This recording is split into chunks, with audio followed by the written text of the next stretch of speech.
Hello, in this video I'm going to show you how to check is your lost VIVO V60 Lite in lost database on IMEI.info page. Okay, but first we need to enter the IMEI number of our device.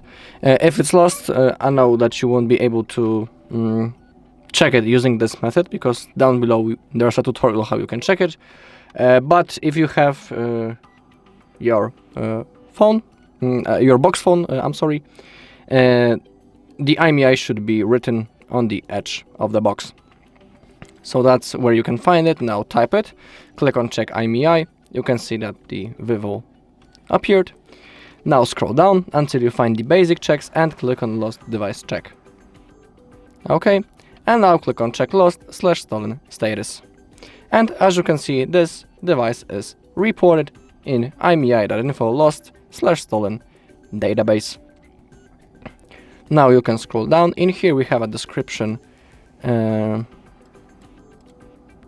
of the device, the city, the price, the contact name, the email, phone number, is it verified, and the date when the report was created at.